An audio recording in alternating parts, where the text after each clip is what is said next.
Perkenalkan, nama saya Dandi, NIM 2019-64045, Program Studi Ilmu Kelautan, Universitas Patimura Ambon. Di sini saya akan menjelaskan dampak dan akibat antropogenik terhadap laut dalam dengan dosen pengampu Ibu Frigiona F. Lokolo, SPI, MSc. Saya akan menjelaskan pengertian antropogenik. Apa itu antropogenik? Antropogenik adalah sumber pencemaran yang disebabkan karena campur tangan manusia atau aktivitas manusia. Antropogenik ini biasa juga disebut sebagai zat pencemaran yang sangat berbahaya bagi laut dalam. Di sini saya akan menjabarkan beberapa aktivitas yang dapat menyebabkan antropogenik. Pertama, aktivitas limbah pabrik. Kedua, aktivitas illegal fishing atau penangkapan ikan secara ilegal. Ketiga, aktivitas pembuangan sampah di laut dan lain-lain. Nanti saya akan jelaskan aktivitas-aktivitas ini lebih jelasnya di slide berikutnya.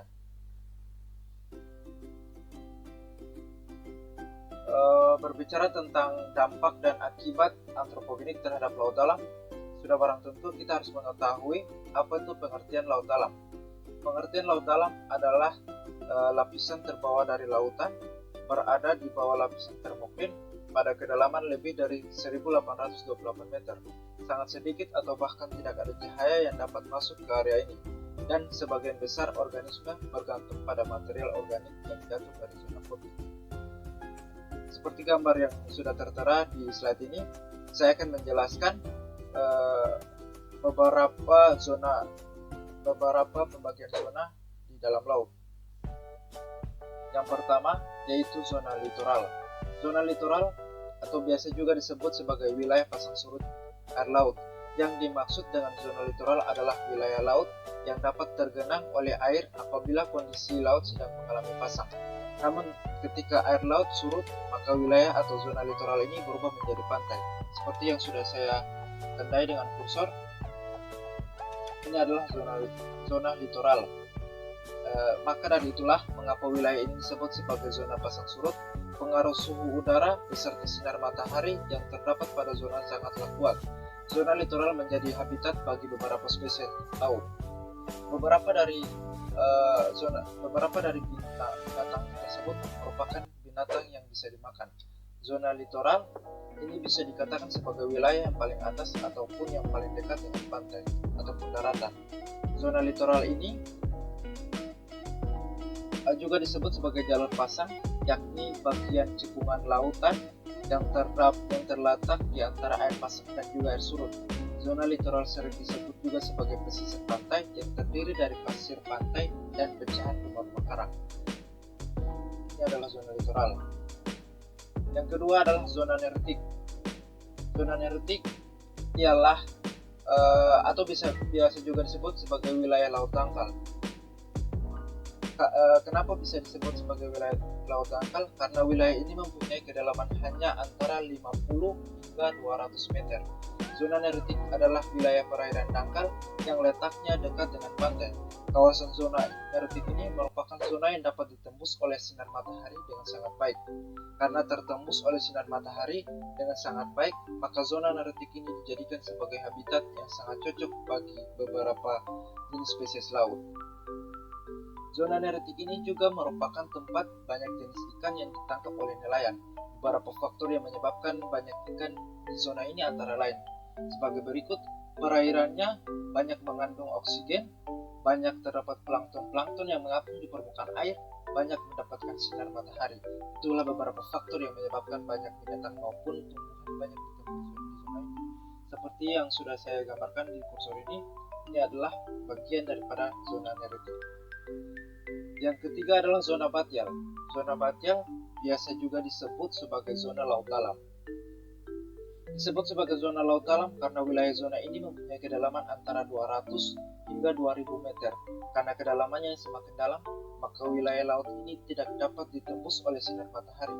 Oleh karena tidak dapat ditembus oleh sinar matahari, maka zona batial ini tidak banyak dihuni oleh spesies binatang maupun tumbuhan sehingga tidak seramai zona nerotik. Jenis spesies tumbuhan sudah sangat jarang ditemukan di zona ini.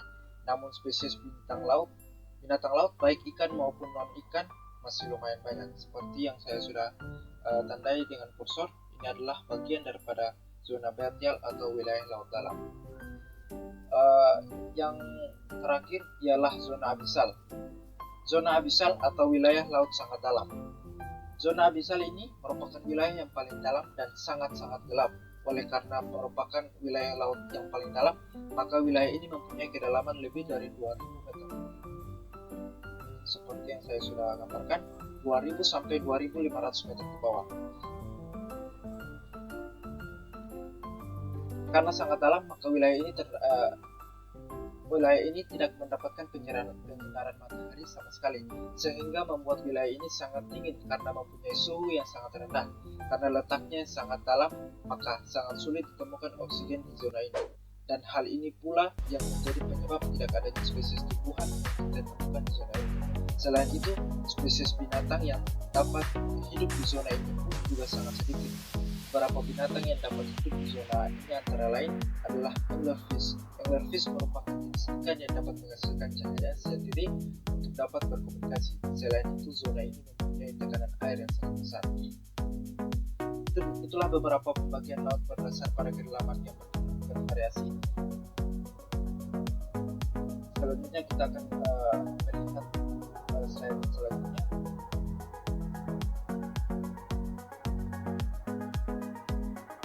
Dampak antropogenik terhadap laut dalam. Di sini saya sudah jabarkan penyebab-penyebab ataupun aktivitas yang dapat mempengaruhi antropogenik terhadap laut dalam. Pertama, aktivitas penangkapan ikan secara ilegal atau illegal fishing. Seperti gambar yang tertera di slide ini. Gambar pertama ini ialah penangkapan ikan menggunakan pot harimau. Dan gambar kedua, penangkapan ikan menggunakan bom. Nelayan biasanya menangkap ikan dengan menggunakan jaring ataupun alat tangkap yang ramah lingkungan lainnya, tapi ada nelayan nakal yang menggunakan bom dan bahan kimia. Padahal menggunakan kedua bahan tersebut dilarang keras oleh Menteri Kelautan. Menangkap ikan menggunakan bom memang sangat cepat serta hasilnya juga banyak. Namun, tidak hanya ikan saja yang mati tertangkap, terumbu karang pun di laut ikut rusak karena ledakan bom. Dan kegiatan ini sudah harus diedukasikan kepada masyarakat agar tidak dilakukan lagi hal-hal seperti ini. Karena hal-hal seperti ini berpengaruh besar terhadap antropogenik terhadap laut dalam. Yang kedua adalah aktivitas pembuangan sampah plastik atau sampah anorganik. Pembuangan sampah plastik atau sampah anorganik sangat penting terhadap antropogenik terhadap laut dalam. Faktor pencemaran laut ini terjadi oleh pembuangan sampah anorganik. Terlalu banyaknya sampah di laut menyebabkan kasus matinya ikan atau habitat lainnya karena memakan banyak sampah. Ribuan sampah plastik, botol, kaleng terhanyut ke laut. Padahal jenis sampah tersebut membutuhkan waktu selama kurang lebih 450 tahun untuk diurai. Itulah mengapa edukasi kepada masyarakat tentang pembuangan sampah plastik atau sampah anorganik di laut lebih penting, karena pengaruhnya terhadap pencemaran yang menyebabkan antropogenik terhadap laut dalam sangat besar.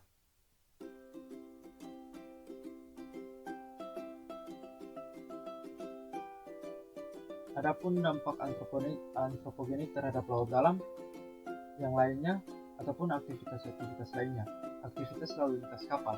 Aktivitas lalu lintas kapal termasuk hal yang menyebabkan atau dampak besar terhadap antropogenik laut dalam. Kenapa bisa dibilang aktivitas lalu lintas kapal merupakan dampak besar terhadap antropogenik laut dalam? Karena aktivitas lalu lintas kapal ini menyebabkan terjadinya pembuangan sisa-sisa bahan bakar ataupun sisa-sisa perbaikan kapal atau docking kapal terhadap pencemaran laut yang dapat menyebabkan terjadinya unsur hara yang jatuh kepada laut dalam. Selanjutnya, aktivitas reklamasi. Aktivitas reklamasi tidak boleh dipandang remeh oleh masyarakat ataupun pemerintah setempat, karena pembuatan reklamasi ini memiliki dampak negatif yang justru merusak alam dan biota laut, seperti pencemaran laut berpotensi mengakibatkan sedimentasi tanah dari laut, perubahan hidrosonografi, kerusakan habitat dan ekosistem laut, potensi pencemaran udara, dan akses masyarakat ke pantai menjadi terbatas. Hal-hal seperti ini harus dijauhkan pada pencemaran lingkungan karena terjadinya dampak besar terhadap antropogenik terhadap laut dalam. Reklamasi ini terjadi pada kurang lebih dari 50 mil dari daerah pantai, tetapi aktivitas reklamasi ini tidak baik untuk dilakukan karena dapat mencemari laut dalam. Selanjutnya, aktivitas limbah pabrik atau domestik.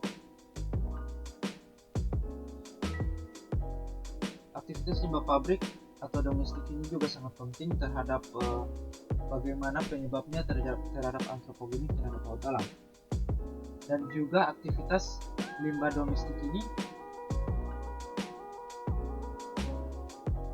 sangat penting karena mengandung zat kimia berbahaya. Biasanya limbah dengan zat berbahaya tertinggi dihasilkan oleh pabrik tekstil, kertas, pabrik cat, baja, dan farmasi.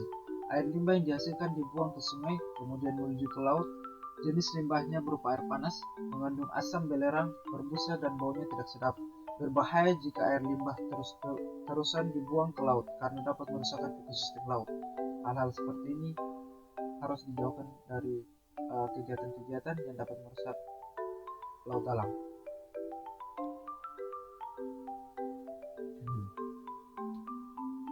Nah, ini ada beberapa jenis-jenis aktivitas antropogenik di Pulau Baranglompo, tepatnya di Provinsi Sulawesi Selatan, dan dampaknya terhadap ekosistem Padang Lamun. Di sini terdapat jenis aktivitas dan dampak terhadap lamun. 1. Lalu lintas kapal atau perahu. Kerusakan fisik lamun oleh jangkar, baling-baling, dan lunas kapal. Pencemaran perairan oleh tumpahan minyak. Itu adalah dampak terhadap lamun dari jenis aktivitas lalu lintas kapal perahu di Pulau Baranglompo. Kedua, perbaikan kapal atau perahu ataupun docking kapal. Dampak terhadap lamun, cat, dempul, dan bahan kimia lain yang digunakan dapat mencemari perairan. 3. Pembuangan sampah rumah tangga. Tertutupnya lamun oleh sampah mengurangi intensitas cahaya yang diterima lamun. 4. Jenis aktivitas aliran drainase atau limbah domestik. Dampak terhadap lamun ialah meningkatnya kadar nutrien dan kekeruhan akan mengakibatkan berkurangnya cahaya yang diterima lamun untuk berfotosintesis. 5. Jenis aktivitas MCK. Dampak terhadap lamun meningkatkan bahan organik serta bahan polutan yang dapat mengganggu pertumbuhan lamun. 6. Pengambilan batu karang. Dampak terhadap lamun, arus dan gelombang yang sampai ke padang lamun semakin besar karena hilangnya karang yang berfungsi sebagai penghalang atau barier. 7. Penimbunan atau reklamasi pantai. Dampaknya penimbunan pantai akan menghilangkan sebagian areal padang lamun pada perairan pantai. 8. Pemasangan bubu atau fish trap. Dampak penempatan bubu pada daerah lamun dapat merusak lamun. 9. Kegiatan praktik lapangan mahasiswa. Ini pun juga berdampak terhadap lamun, yaitu kerusakan fisik trampling, terutama pada lamun yang berukuran kecil, pengambilan koleksi herbarium juga akan mengurangi populasi lamun. Itu adalah jenis-jenis aktivitas antropogenik di Pulau Baranglompo, tepatnya di Sulawesi Selatan, Provinsi Sulawesi Selatan, dan dampaknya terhadap ekosistem padang lamun. Dan adapun tabel kedua, aktivitas antropogenik yang dijumpai di Pulau Bone Batang, yaitu masih di Provinsi Sulawesi Selatan, dan dampaknya adalah jenis aktivitas persinggahan perang nelayan, dampak terhadap lamun, kerusakan fisik lamun oleh jangkar dan baling-baling, pencemaran perairan oleh tumpahan minyak. 2. Pengambilan pasir, dan dampaknya meningkatnya keruhan akan mengurangi cahaya yang tersedia untuk berfotosintesis lamun. Dampak-dampak ini Jenis-jenis ini aktivitas antropogenik di Pulau Baranglompo dan Pulau Bone Batang, tepatnya di Sulawesi Selatan ini, memiliki dampak terhadap ekosistem padang lamun. Maka dari itu saya menunjukkan sedikit kepada teman-teman bahwasanya di setiap daerah pastinya ada jenis-jenis aktivitas antropogenik ini. Maka antropogenik ini sangatlah berpengaruh terhadap pencemaran lingkungan, terhadap organisme-organisme lain di zona-zona di daerah padang lamun maupun daerah laut dalam.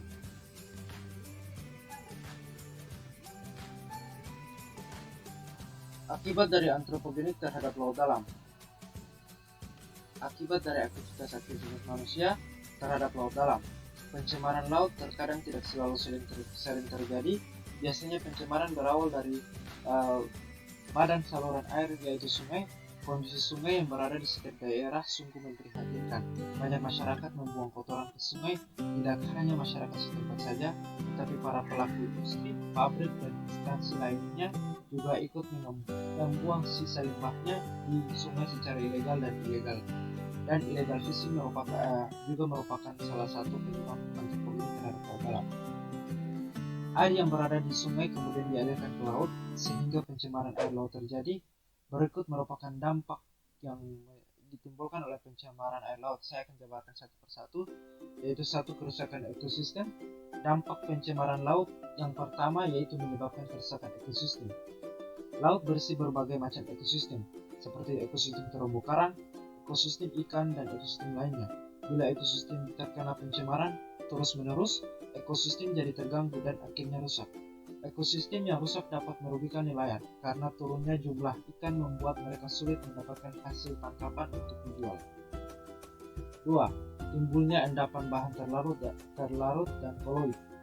Pada umumnya, bahan terlarut dan koloid berasal dari bahan buangan pabrik obat, pertanian, dan lainnya. Bahan buangan tersebut menjadi endapan di permukaan air. Endapan yang semakin tebal dapat menghalangi masuknya sinar matahari ke dalam laut. Hal ini menyebabkan lambatnya fotosintesis tumbuhan laut dan juga terganggunya proses fotosintesis tersebut. Ketiga, perubahan pH atau tingkat keasaman. Limbah buangan rumah tangga, pertanian, dan industri mengandung pH basa. Limbah bisa mengubah konsentrasi ion hidrogen dalam pH laut.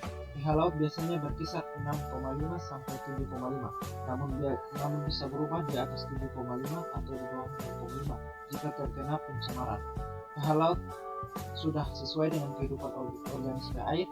Bila pH-nya berubah mengakibatkan organisme air mati, maka itu dapat menyebabkan matinya ekosistem dan habitat-habitat lainnya di permukaan laut maupun di laut dalam. 4. Perubahan warna, rasa, dan bau air laut. Air laut yang terkena pencemaran bisa berubah baik dari segi warna, rasa, atau baunya. Pencemaran mengakibatkan warna berubah menjadi keruh, baunya tidak sedap, dan rasanya berubah total atau tidak asam lagi. 5. Eutrofifikasi. Eutrofifikasi bisa meningkatkan laju perkembangan tumbuhan air. Konsumen seperti ikan atau hewan laut lainnya memakan tumbuhan air. Bila tumbuhan air mengalami perkembangan yang besar, maka konsumen tidak bisa memakan semuanya. Pada akhirnya, tumbuhan dibiarkan mati begitu saja.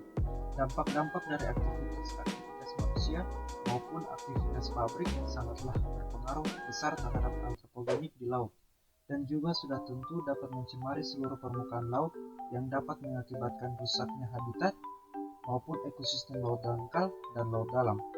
Maka dari itu, sebagai aktivitas akademik dapat memberikan edukasi kepada masyarakat maupun lingkungan pabrik bagaimana pentingnya aktivitas-aktivitas tersebut, dan juga memberikan edukasi bagaimana caranya bersama-sama mencegah jangan sampai terjadinya antropogenik seperti permasalahan yang dijabarkan di slide tadi.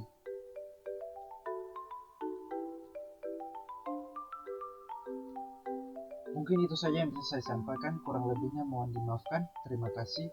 Assalamualaikum warahmatullahi wabarakatuh.